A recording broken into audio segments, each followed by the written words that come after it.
Okay, scholars, here we are again. I know you're probably thinking, this is supposed to be an online asynchronous course.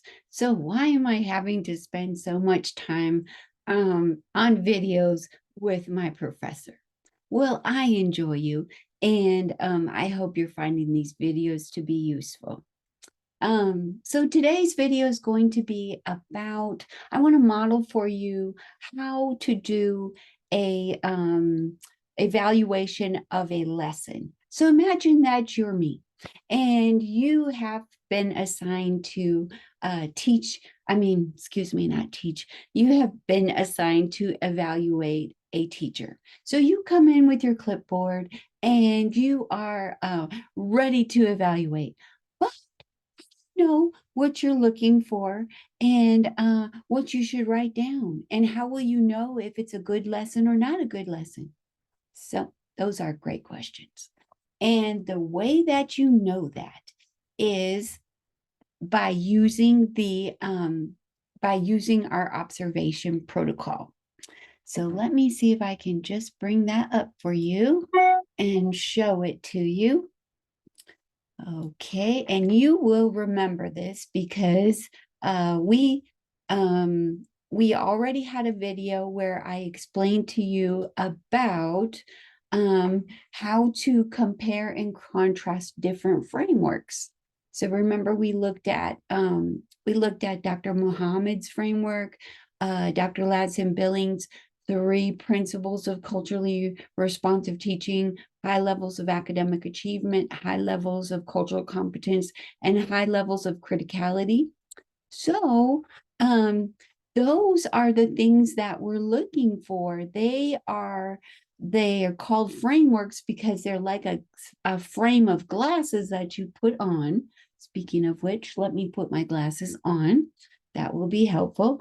So your glasses tell you what to look for. The framework tells you what principles that you should be looking for in what you're watching and observing. Okay, so let me just share this screen with you. Okay, so this is our observation protocol. Okay. And protocol, this is one of those words that you can become very popular. Let's say you go to a family gathering on the weekend or you go out with friends and you use the word protocol. And they're like, wow, you are getting such a great education at Southern Utah University.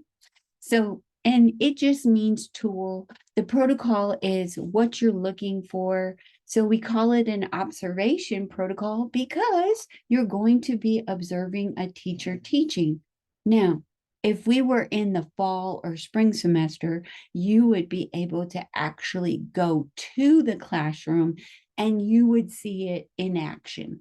So we don't get to do that because this is summer semester and the schools where we are in Cedar City are closed for the season.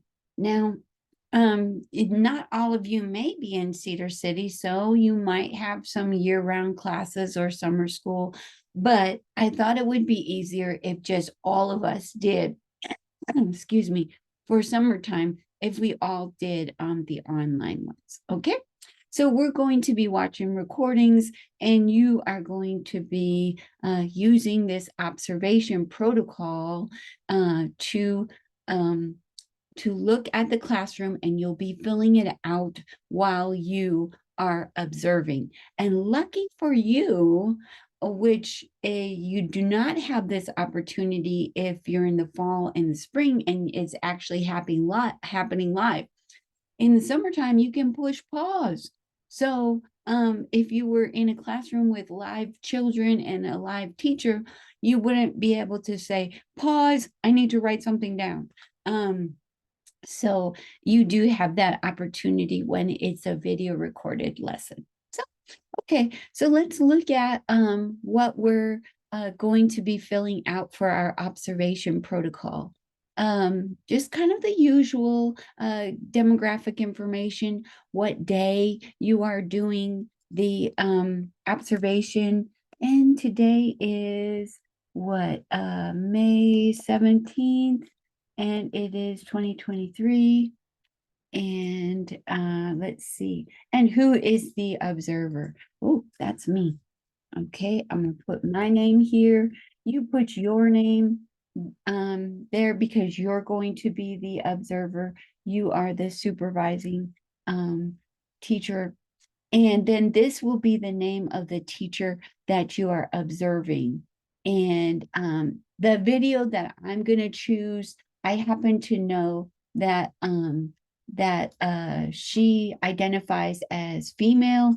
So I'm going to go ahead and mark that right now, that the teacher identifies as a female. If you don't, like sometimes you have teachers, I don't think there's any in our libraries of recordings, but sometimes, you do have transgender teachers, and you may not even know it. So I know teaching in Massachusetts, I regularly had students that, sometimes we think we can easily tell if people are transgender, but actually, oftentimes you cannot.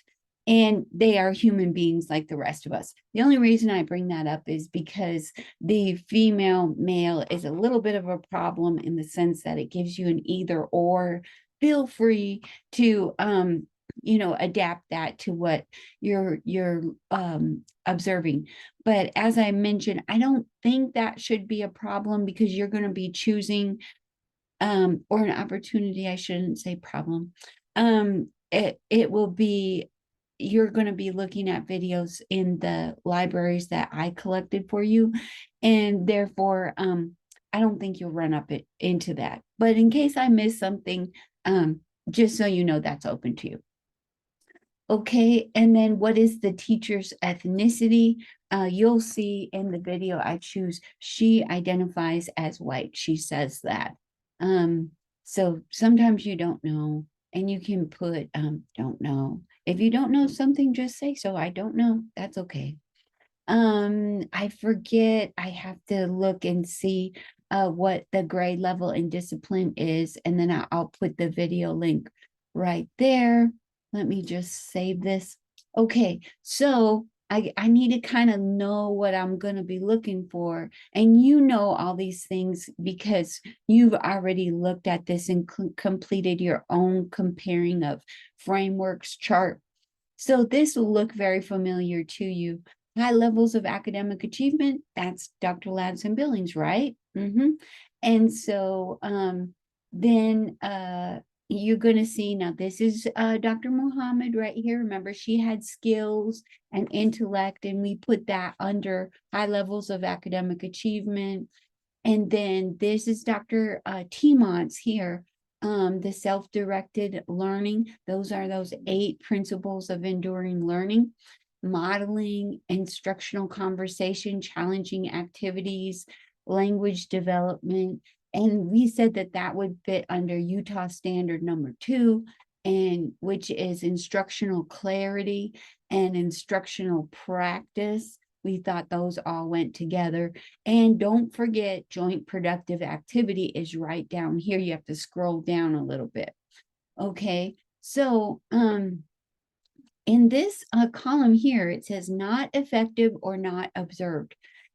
As I mentioned to you, not every lesson is going to have everything. There's always a lot of factors that influence what's happening in classrooms. And as a teacher, you have to be very flexible and willing to adapt. The biggest thing that will help you is if you have planned in your mind and you know where you're going, then kind of when these unexpected factors pop up, you're like, well, I'll just adjust like this. And I promise you, things pop up all the time. Sometimes the principal will stop by and want to talk with your class. And so, you had that time reserved for an activity or something, and bam, it's gone now. But the principal wanted to talk with them. So, you had to make some adjustments. Sometimes you, because you're starting with the learner, not the lesson plan, maybe something went a little long and you had to kind of scrap what you were thinking about going over, and you took a little longer on this part because the students seem to really want to know about that. As a professor, when I'm teaching face to face, that happens to me. The students will ask these very important questions. And, I know what I'm supposed to teach. I know how long the semester is and what we have to get through and what you're going to be needing to know as you move forward in your program. But I always want to start with you. And so I've had that where I come in prepared, and our module is on language differences, for example. And then bam, the students have some really, really pressing questions and they're all in and they want to know. So I put my video aside, I put my activity aside, and my focus on what it is they want to do. So I have to be adaptable. You have to be adaptable, but you have to have a plan, and then you won't be so nervous when you have to make adjustments. So the reason I say that is because sometimes you will have things that are not observed. And so you can just put that not observed. Not effective is something very different, right? If they're trying to do, for example, self-directed learning and it ended up being a mess and it was not effective. So let's say that you set it up so that learners could sign up, and you said, okay, scholars, I want you're going to I have different poster paper hanging up here. I have 6 posters and they have different topics. I want you to each go up and sign up for the one that you want. And they do it, but bam, suddenly you have kids all over the place and they're pushing each other, they're poking each other with the pens. It is chaos at the front of your room. Okay, you didn't think through the process of how you were going to transition the learners from sitting in their seats to all being up at the front board at the same time. Maybe you should have done it table by table. Maybe you should have done it. Everybody that's interested in this poster over here, come on up, and then have the other poster at the other side of the room. Do only 2 at a time. There's many things that you could do, but you ended up having all these kids just adolescents just all over the place right in the front of your room, and it's chaotic. So that would be not effective. So you could put that down there. Okay, so sometimes it's not observed, sometimes it's not effective. Okay, so here's the indicators that you're looking for. Okay, so students generate learning topics or develop learning activities. This is their choice. So that's about skills. It's about self-directed learning. And remember, clarity, that was where does it make sense and kind of flow in a logical process. Now, if you forget what these mean, you have those documents. Remember, they were in the reading part. So you can go back and think about that.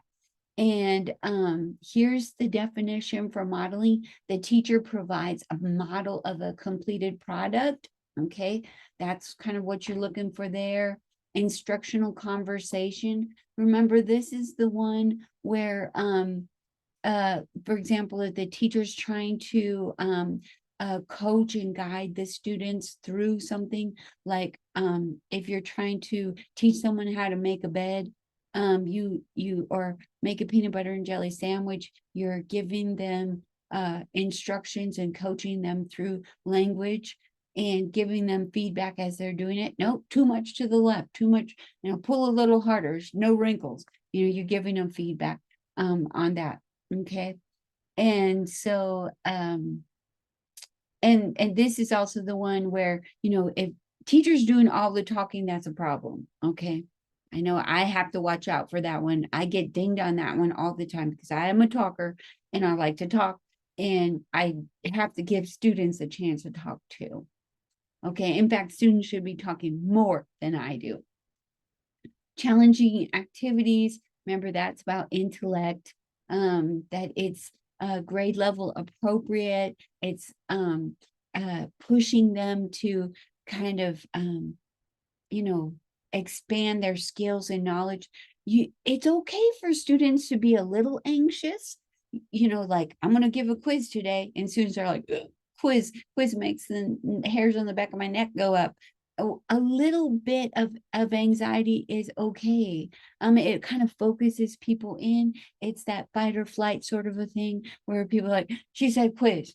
And so some of that is okay, and you can bring it in. But if students are stressed out and anxious for a really long time, most of the class, they will shut down. So so it can't be too challenging or they'll be frustrated and give up. Okay, so don't want that. Okay, here's the definition for language and literacy here. You're talking of your teacher is designing and enacting activities where they're generating language expression and development of content vocabulary. My second graders never said describing words. When we were taught learning about adjectives, I never talked to baby talk to them. Never, not even with my kindergartners. I didn't talk over their heads either. I didn't talk to them like boys and girls. In fact, I didn't use boys and girls at all, but I didn't treat them like babies either. So I would say something like, "Good morning, friends." And so I know that they're 5, but I'm also not going to talk down to them and be patronizing to them or talk above their heads either. So we're developing content vocabulary. So my students who were second graders were super proud that they could use the word adjective. They didn't use baby talk like describing words. And so we developed vocabulary like that. Okay. So that's the kind of thing that you're looking at.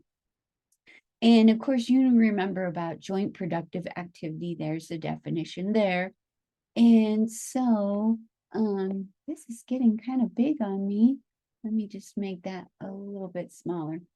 Okay, so then of course you already know, I know you're way ahead of me here. You know that the second Ladson-Billing principle is high levels of cultural competence. So if somebody comes up to you and says, well, what does effective teaching look like? Immediately you're like high levels of academic achievement, high levels of cultural competence, high levels of criticality.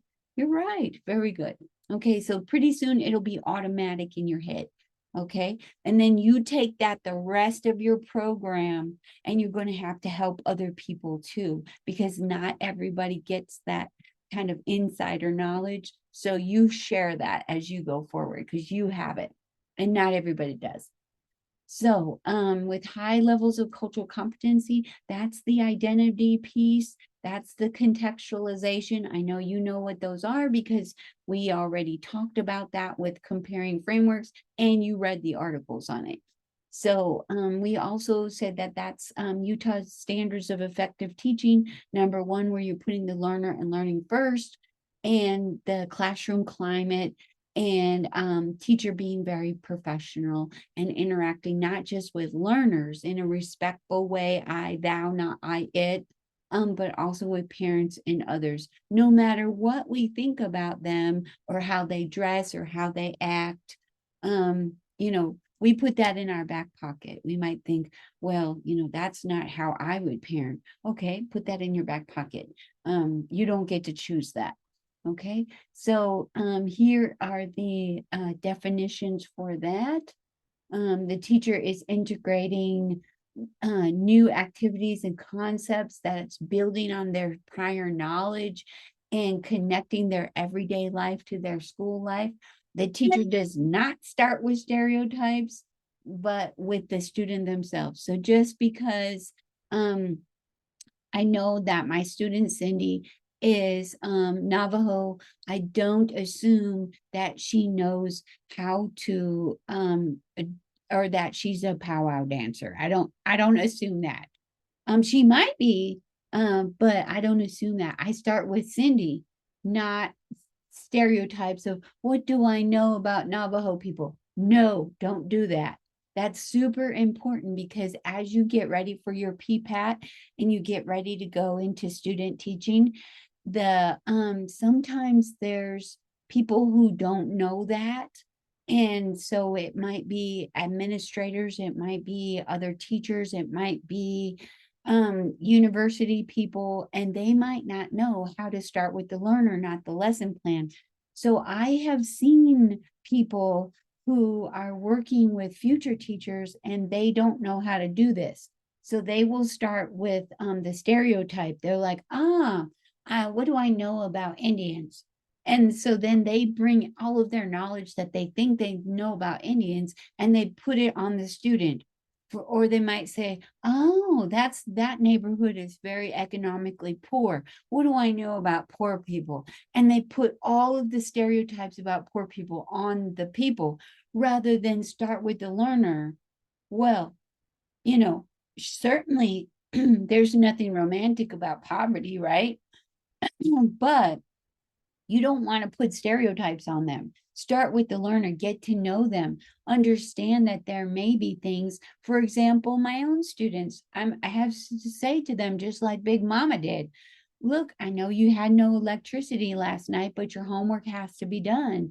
Let's get it done right now. School is the way, you've got to do well in school. So I'm not minimizing the challenges of poverty, but I'm also not stereotyping, oh, well, poor kids don't care about that. So does that make sense? So that's all part of that cultural competence right there. Okay, and the last one, scrolling down, this is the biggie. This is the one. If you do not have high levels of criticality, then you do not have exemplary teaching. So when we start dividing and we say, what is it that some teachers are more successful and they are still successful with students that other teachers continue to fail with? Here's the kicker. Yes, a lot of teachers do this. Yes, they do. That's very good. It's very important. A lot of teachers do this. Yes, very important. You do that too. Okay. But it's the third one. If this little component, and I say little, being exaggerating here, this is actually big. This high levels of criticality isn't there. This is where we separate out good and mediocre or poor teachers from exemplary ones. Exemplary is research-based. We know that. It's not my opinion. It's been documented in research for over 100 years. Okay, so think about it. Our public schools are about as old as, Thomas Jefferson was an adult. He was a politician when the common schooling movement started. So our public schools aren't even that old, but documenting these exemplary teachers who are successful where other teachers continue to fail with these students that other teachers give up on and say, well, they can't learn, they won't learn, they're a bunch of gangsters or whatever I've heard teachers say they're stupid. Those teachers will give up. And I would put money on it for every time I've heard this happen, where a teacher will say, oh, I just love them, but I don't have any hope for them. They're Joey's dad is in jail. Joey's uncle is in jail. His brother's in jail. Probably Joey's going to go to jail too. And I have to say, look, Joey's sitting right here in your classroom. Joey's not in jail. So what's your job right now? Your job is to teach Joey. Okay. So criticality, that's the one that really is the kicker. And it's also the one that people have the most trouble with. But I know you won't. Okay, so this one is about the teacher designs and facilitates lessons, interrogating conventional wisdom. Those are those stereotypes, practices, and looking to actually transform inequities. So you might say, oh, I'm a teacher, I'm not an activist. Well, no problem. But did you come into education to only teach some children? If you did, then you're probably going to ignore criticality. But if you're interested in teaching all students, everyone who comes through your classroom door, which is actually your job as a public school teacher, you don't get to choose, I'll teach you, but not you. So if that's what you came into teaching for, which I did, and I know you did too, then you have to think about that. You know, why do we still have girls not doing very well or going into STEM? You know, the science and math and technology and engineering. Why not? You have some for sure, and it's getting better, but there's still a big gap between pink collared occupations and work like teaching, secretarial, that kind of caring thing. Now, I'm a teacher, love teaching, but that's not making the same amount of money or using those other skill sets as maybe an engineer. My partner's an engineer. He has always made more money than I do, even though I have a suitcase full of more degrees than he does. And so I'm not complaining about that. I'm just saying that some occupations are valued more than others. And as a teacher, I want the girls in my class to have every opportunity. If they want to be a teacher, I'm supportive. If they want to be an engineer, I'm supportive. My job as a teacher is to open up the doors and teach so that every learner has that opportunity. And I can't do that if I'm ignoring criticality. Does that make sense?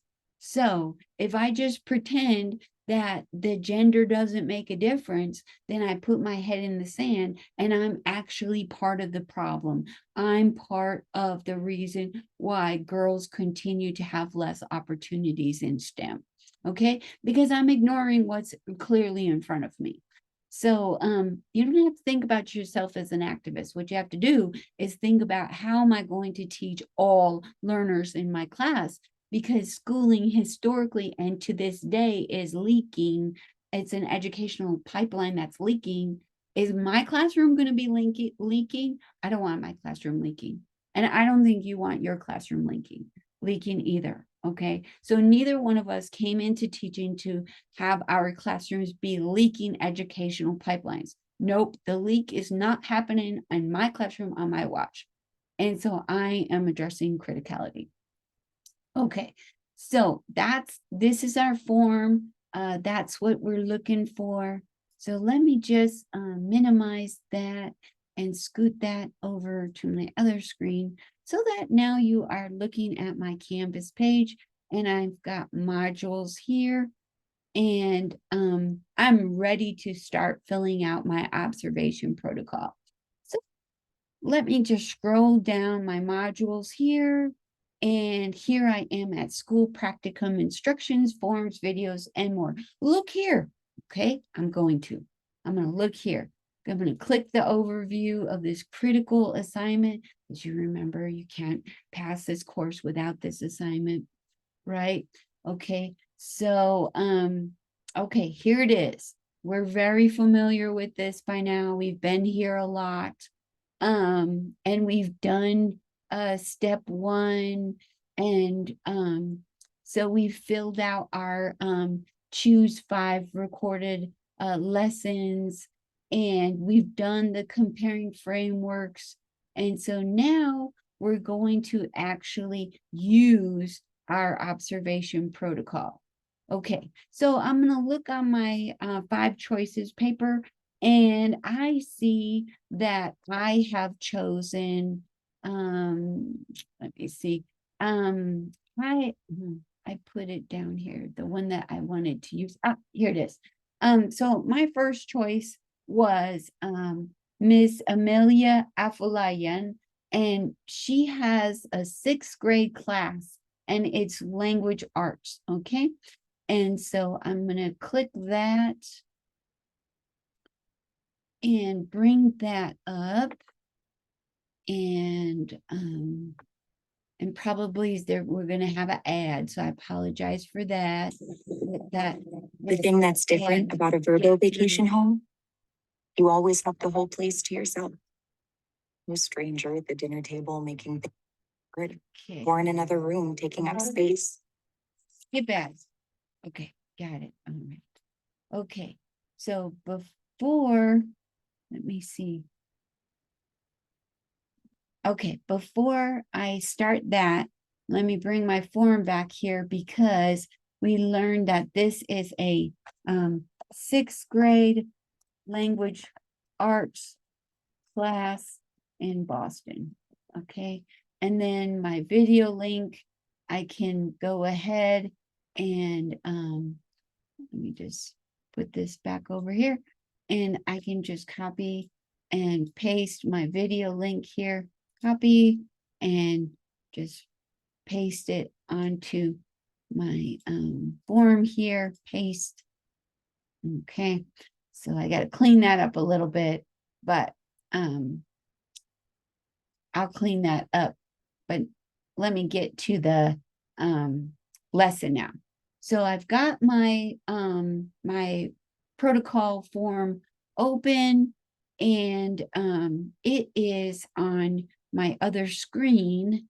So what I'm going to do is have my have the video play for you, and then I'm going to go back to my form and fill it out as it, and I can stop my video as I'm going.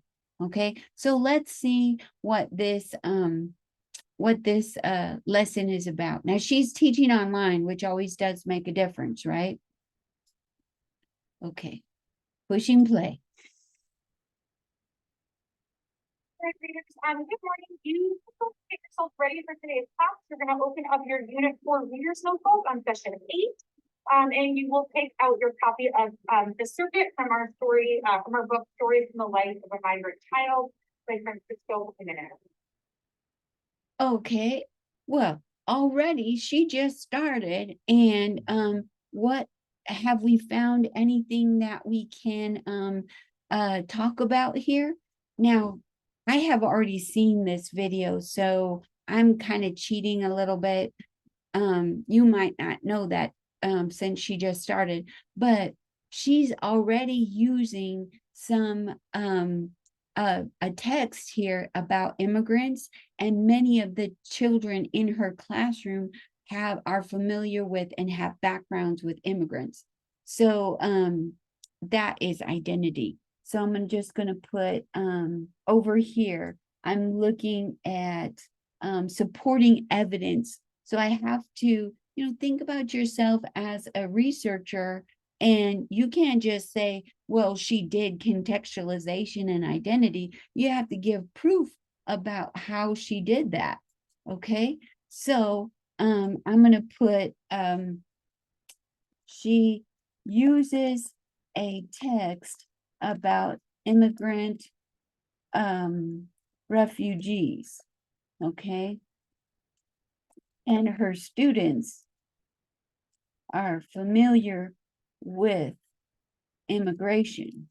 And she's in Boston, so you have a lot of immigrants coming to the city as well, even if the learners themselves are not immigrants, although in this case, some of them are. Okay, so I'm going to save that, and let's continue watching. Okay, let's see what else she says. Just make sure you're ready for today's class. Just take those things out now.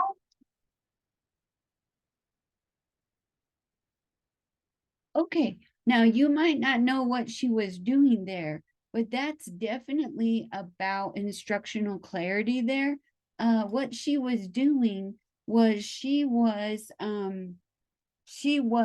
a teacher provides overview and objectives. So she was telling them for students, she was telling them, this is what we're going to do. This is what we need. And then she gives students time to get the materials they need. So she's already set them up for success because she's saying, this is what we're going to be doing, and this is what you're going to need. So they already are kind of knowing, this is where we're going to head to. So as soon as you can kind of snap what's in their heads to focus in on, okay, I get what we're going to be doing, then they can focus in quicker too. Okay, so that's definitely about instructional clarity right there. Okay, so let's see what else we can find.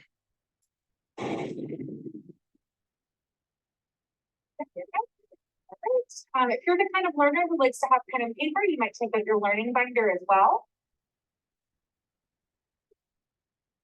Just a quick reminder of our. Now notice that she said, she was giving students some choices there. Where if she says, if you're that kind of learner, you might want your binder. So she suggests the binder for learners who learn in another way. So think about how she's very metacognitive here with the students. She has them already thinking about their thinking. So clearly this wasn't the first lesson where they're thinking about their thinking and how they learn best, because she just reminded them to, if they want their binder, to go ahead and bring it or open it up and get it ready. She gives them choices. So the students are sixth graders, and they're like, you can see that the onus of learning is on the learner. And so even I could put that, down here with identity too, in the sense that students have choices about how they learn. They can, but do not have to use their learning binder. See how she left that open for them? So they're able to make some choices, and I'm a learner. Do I need my binder? See how the students are making choices themselves? So she's doing that already. Okay, so she's got a lot going on right away. Okay, now she's going to lay out the expectations. This is very good. She's bringing it, she's reviewing for them what happens in this kind of a situation. So she's minimizing her behavior management issues, because she's saying, now these are the expectations. There's no wondering about it. She's reminding them, and they probably have looked at in earlier lessons, what does this look like, sound like, feel like? Because here she's just reminding them.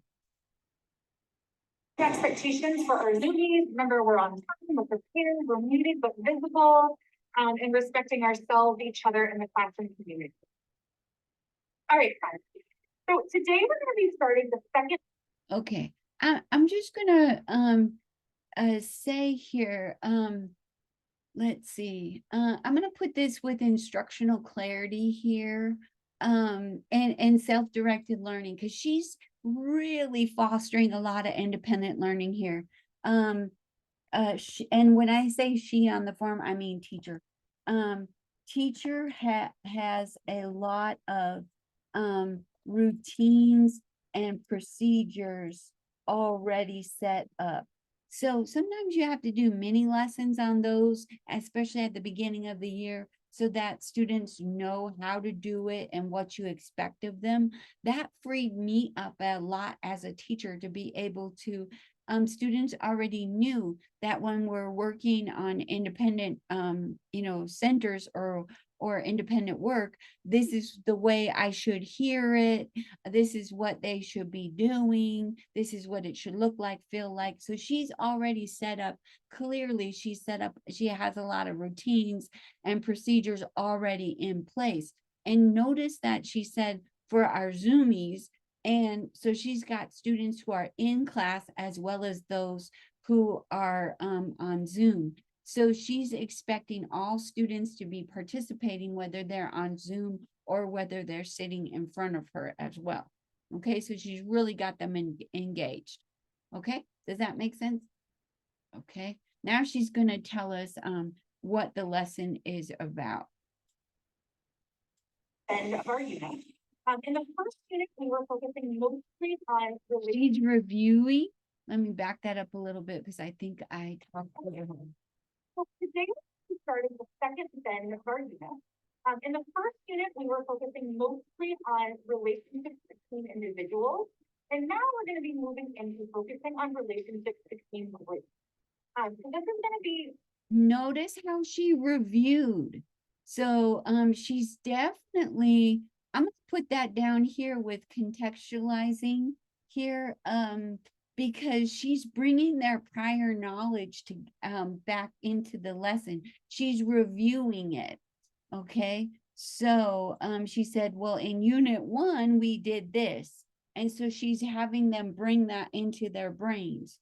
Okay, so I'm gonna put that here. That's she has students bring up their prior knowledge to the lesson and learning by helping them, by guiding them through a review of material from the last unit. Okay, so sometimes a prior knowledge is things that we have done together as a class. Sometimes prior knowledge is something that each of us have done separately. For example, I'm guessing that most of you, my students, you have been to high school. And so I'm tapping your prior knowledge on that, even though you've done that separately and you didn't even know each other and you didn't know me then.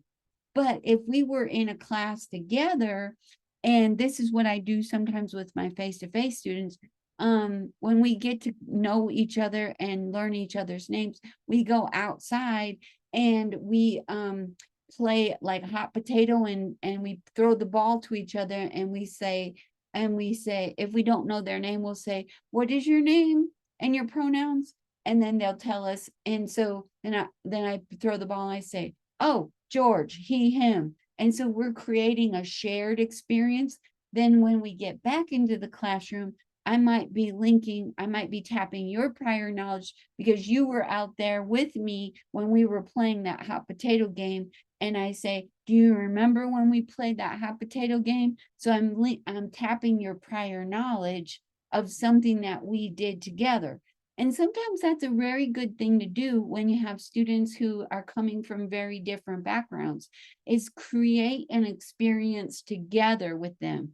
I've done that sometimes with games. We'll play an experiential learning game, and I'll say, remember when we played that card game and I gave you each team different directions and you didn't know that you each had different directions, and then when we were playing the tournament and you couldn't talk and you were so frustrated with each other, and we were learning about how culture has assumptions and you didn't know what each group was assuming.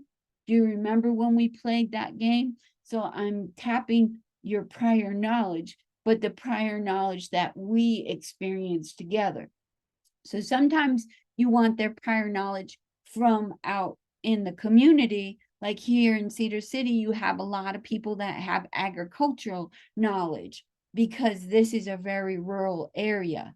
So I'm tapping it when I'm talking about that we have, in the fall, sheep come right down Main Street, and so that's tapping a lot of knowledge that people have in this community. And I'm trying to link it to what we're learning in our class. So sometimes it'll be their background lives, their own lives, and sometimes it'll be things that we develop together as a class. But you tap that background knowledge to add in more knowledge. Does that make sense? Okay. So she's doing a great job with that. Now she's going to dig in, and you know what the topic of the lesson is. really kind of deep thinking work. We're going to be thinking about issues that come up. I'm gonna back it up just a little bit since I was talking over it. We're not going to be moving into focusing on relationships between groups. So this is going to be really kind of deep thinking work. We're going to be thinking about issues that come up between groups. And we're going to really be taking some risks as readers today. Now notice how she raises the expectations there, where she's like, we're gonna be taking some risks, okay? She knows that. Oops, come back here, Miss Amelia. Okay, I guess I don't like it when I stop it so much. As I'm in the midst of applying for residency right now, wish me luck. Grammarly has again been a lifesaver with my application, helping.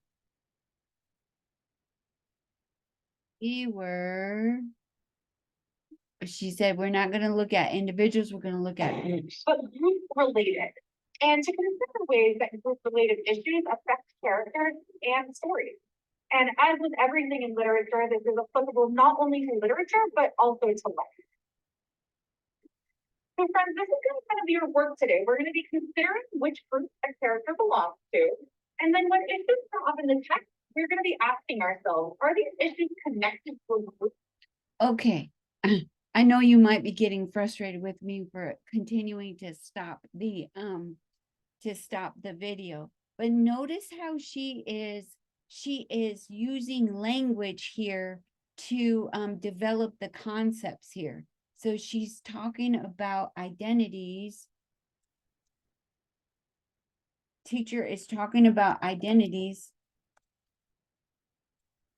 And she even has them, she has a graphic. She has a graphic on the board to refer to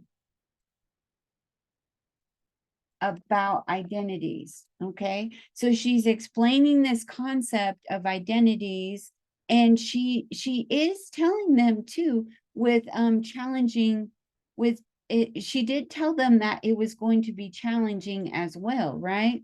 So she said this might feel a little bit risky, so she's going to be pushing them a little bit. So she's going to do a higher order thinking here with discussion and use of identities, okay? So right now, she's in the middle of explaining these concepts. She's using language to do that, okay? We're not seeing right now, they're not producing anything yet together, but she's definitely, she's using instructional conversation, right? So she's using her language, uses language to teach about groups and individuals. Okay, and it's challenging, she told us that, and she's definitely developing these concepts because she's going to be, she said that this is about literature. So concepts in literature aren't just about the characters. I'll have to go back and fix the spelling, right? The characters in the text, but about real life too. So notice she's using these language arts concepts about how literature can teach us about the conditions of humanity. She's clearly using language and literacy development right here. Okay, so now you're probably annoyed with me for continuing to stop this, but there's a lot of rich things right here, right? That character belongs to. And I just want to remind you of our charts. So we have our social issues can be based on charts. You've seen this before, but just a reminder, social issues can be based on lots of different, social groups can be based on lots of different things, such as gender, socioeconomic status, interest, religion, sexual orientation, abilities, actually physical or mental, family structure, age or birth order, race or Put that, she's got social groups can be based on, we can put that over here with identity and contextualization. So she's talking about, identity group membership possibilities. So, you know, she's acknowledging, she's not pretending, well, people are people. Well, yes, we are, but at the same time, part of my experience is being a woman. That's something that affects me every day, and I appreciate and enjoy. I have other identities as well, being a mother, being a grandmother, being a teacher. I have plenty of identities, but some of them I can hide and some of them I can't. Like I can't hide that I am white, for example. But you might not know that I'm Catholic unless you happen to be around me on Ash Wednesday and you saw some ashes on my head and you said, "What is that on your head?" And I say, "Those are ashes." And so then you would know that identity. So she is, that's linking to people's identities and how that impacts them. She's not being colorblind. She's bringing that into the classroom and they're actually learning about it, which is the way that real life is, right? We all live our different identities. Or the language community or communities that one is a part of. So we're gonna spend a minute making identity web, but I've done this work ahead, so I just kind of want to model for you how I did this thinking. So I started with just a very simple post-it note with my name. You all call me Miss Apple Lion, but everybody else in my life calls me Amelia. Now, I bet you're already seeing before I even stop the video, right? Right? She is clearly modeling here. She is modeling the activity. So teacher models the, what did she call it?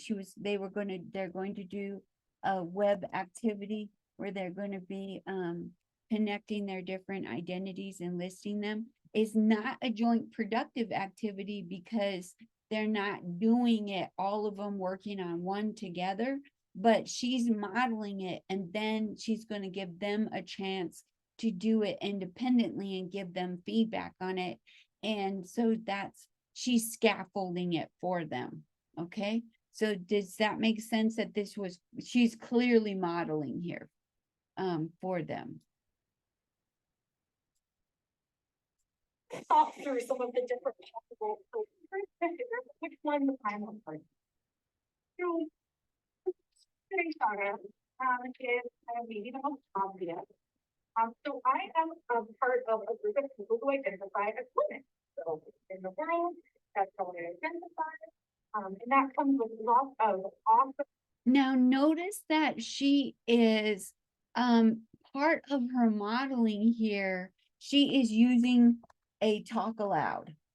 Okay, so she's actually doing it as she's talking to them and she's saying, and you can hear what would be going on in her brain. She's actually saying it out loud so that this helps learners to see, well, how did she get from, I got to produce this identity web, but how do you get from A to B? And so she's talking through how you get from A to B. So a talk aloud is part of her modeling. And then notice that she's talking of here about how gender affects her life. Okay, so experiences, teacher shares some experiences about how gender influences her life. Okay, so that is about criticality here. That's the so what factor. She's not pretending that identities don't make a difference. It does make a difference if you're a man or a woman. And in fact, we have laws about that. The law against violence against women was just reauthorized and we're still working in many parts of the United States to get pay equity for women doing the same job as men with the same qualifications and still getting paid like about 7 cents on the dollar less than their male counterpart. So identity does make a difference. Identities matter. And in this case, she's talking about gender. That's not the only identity, but that's the one she's talking about in this instance. Benefits, girls. You know, sexism is a real thing. See how she's talking about criticality? I'm also a part of a group of people who love to read and write, right? That's what got me into this work in the first place. I love to share that. See how she's modeling that and she's going to talk loud? Most of the time, that is a really positive thing in my life. Although there have been times when I've been in groups of more math-minded people where I've got a little shade thrown my way. So there's not. So did you hear that? So that's also criticality. I could put that down as well. So she says one of her identities is that she's someone who loves to read and write, and sometimes she's gotten some shade from people who are in math. And so she knows, and it's true, we see that in pay and status, that STEM tends to be paid more than like literature authors. You know, obviously there's always exceptions to the rule, but in general, the pattern is if you would be in some sort of a STEM field, you're going likely to make more. And the idea that our society values mathematics and science is very clear when you look on college campuses across the United States. If you look at businesses or colleges of business or colleges of medicine, you know, the science and engineering, those are going to be oftentimes it's very rare that you don't see them being much more you know, up to date and newer buildings than the colleges of education. They tend to be on the a little bit older, not as well equipped and so on. And not because people don't care about that, but historically teaching was considered something that you did in a normal school. It didn't even belong at the university. So it's kind of been like this stepchild that's sneaking on in. And so it's historically been devalued. And so she's talking about that there. And notice that she's talking about it in a very age and developmentally appropriate way. She mentions it, but she's not you know, making it like above their heads or trying to ram something into people's ways of thinking or something like that.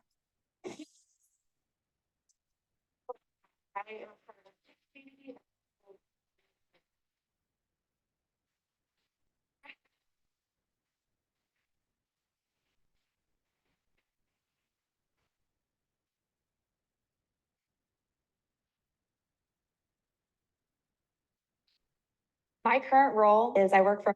I don't know why I did that, but anyway, notice how she's talking about religion. We can go back here and so some of the examples here, she is a reader, she's identifies as a Christian. Now, why isn't she breaking the law? You'll know a little bit more about this as we get further into our course.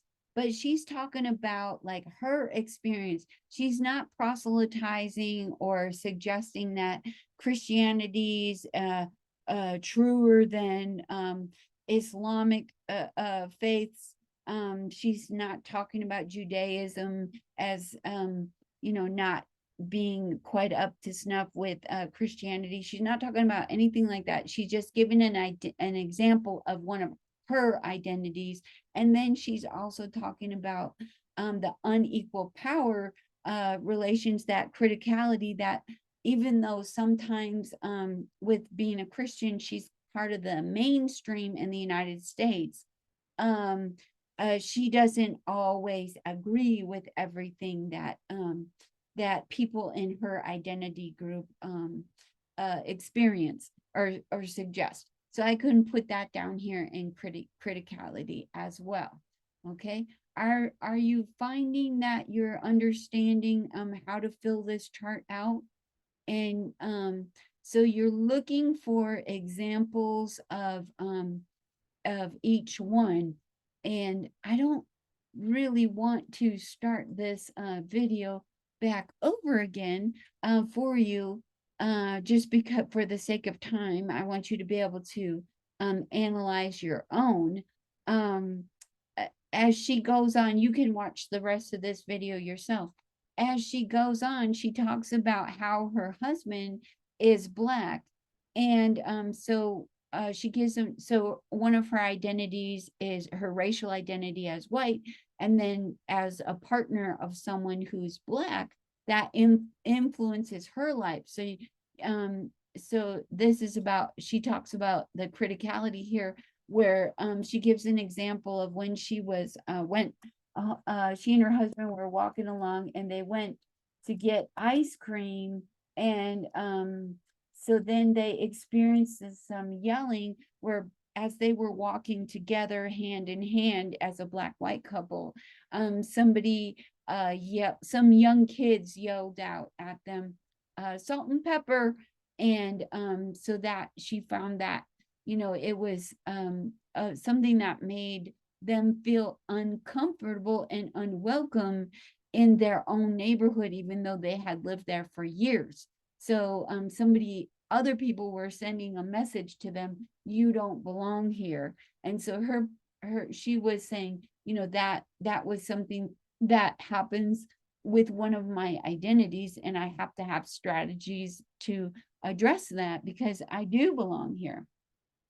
So, and she does it in a very age appropriate way. So she goes on and she gives them time to make their own identity webs, and then they report out and share some of them. And so I'm gonna put here with this one not observed, because they didn't do anything that was a joint production, any kind of joint production. So not observed. And as I said, that is okay. That doesn't make her lesson a bad one, because that wasn't what she was focusing on there. Maybe if it was like a culminating activity at the end of the unit, and they were making something together where everybody had to use their knowledge and they were like jigsawing stuff together, maybe it would be in a different lesson. Sometimes when you're introducing something, and you make something together, create a story together, create a podcast together, something like that, where you have the student and the teachers doing something together, then that's going to be in your lesson. But in this case, it doesn't show up in this lesson. There's plenty of contextualization. There's lots of high levels of critical stance. Definitely their identities and their intellect are there. She uses a lot of instructional conversations. They have many opportunities for student-directed learning. So down here in this part of the of my observation tool, I'm just going to write an overview of what kind of feedback or what's my assessment of this lesson. So all my evidence is up here. I put my evidence there. I feel like she was meeting these standards. She was definitely doing a lot of these things. In fact, all of them except maybe joint activity, and maybe the next lesson she would have joint activity in there. So overall, I would give her very good marks on this evaluation, and I would explain what I thought overall, that it was an important lesson, that students are learning to use literature in ways that they can not only learn about characters, but use those characters to learn about the world around them. For example, if a character is sailing around the world, well, it's not really likely that I'm going to sail around the world, but I can learn and do something like that through that character. So I benefit as well. And her lesson, this teacher's lesson, is setting me up so that I have the skills as an independent learner to use this skill of identities and how groups and individuals relate. And sometimes it's positive and sometimes it's negative.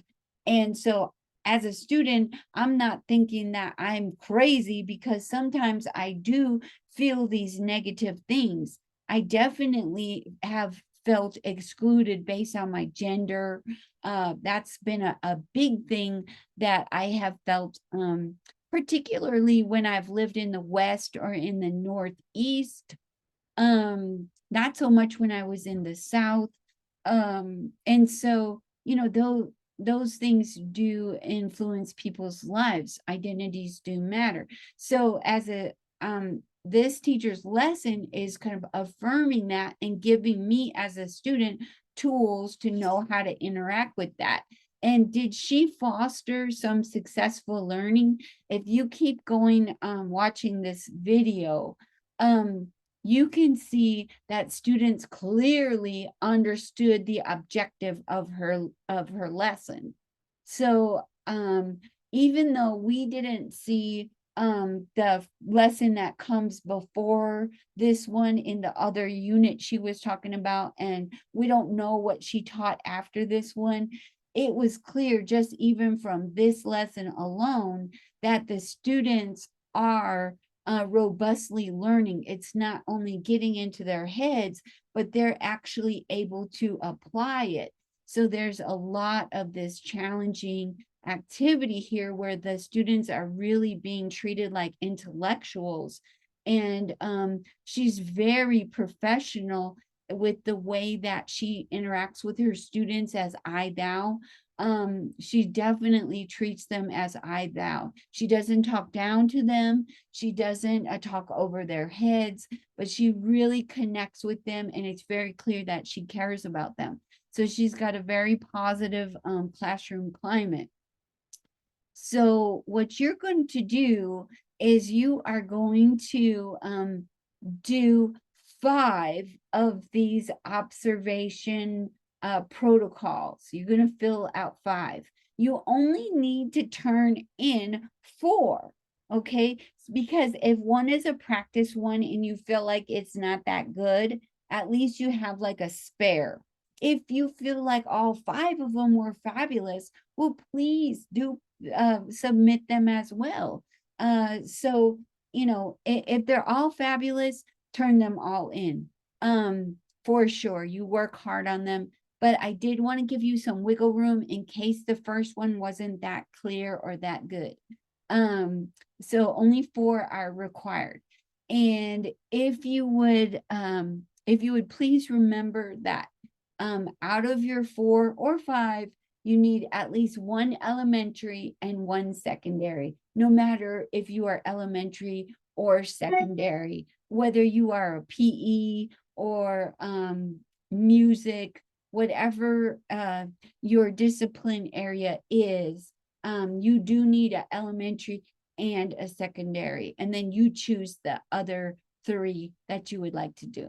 Okay, so that I'm going to go ahead and wrap it up there for you. And just one more video to see for this assignment. I'm going to stop sharing and I'm going to stop recording.